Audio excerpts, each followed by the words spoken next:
एक कथा आती है कि सूर्य उदय को कोई नहीं रोक सकता। कोई कितना भी बड़ा धनवान हो जाए, लेकिन सूर्य के प्रकाश को नहीं रोक सकते। और उस सूर्य को भी उदय होने से रोकने की संभावना यदि किसी में है तो वो पतिव्रता नारी है।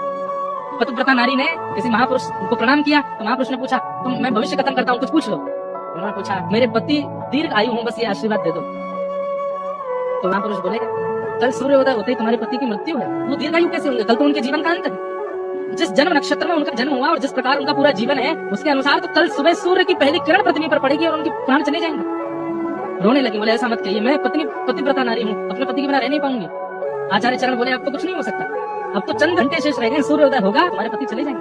तुरंत जाकर के एक पर्वत पर वो कन्या बैठ गई और बैठ करके उसने कहा, यदि मैंने अपने पति के प्रति पूर्ण निष्ठा रखी हो, पूर्ण भावना रखी हो, कल सूर्य उदय होंगे नहीं। क्या बताएं महाराज, 7 दिन तक अंधेरा ही रहा पृथ्वी पर। पृथ्वी ने घूमना बंद कर दिया, वहीं स्थिर हो गई। 7 दिन में हाहाकार मच गया, वनस्पतियों में विष आने लगा, लोगों की मतियां भ्रमित होने लगी। सूर्य उदय न होने के कारण जलाशय में भूचाल आने लगा, समुद्र में उफान भरने लगे, प्रलयकालीन समुद्र प्रकट हो गया। सूर्य उदय नहीं होगा तो बहुत कुछ बिगड़ जाएगा संसार में। अंत तो गत्वा ब्रह्मा जी घबराए, इंद्र घबराए, शिव घबराए, सब घबरा करके ढूंढने लगे हो क्या रहा है।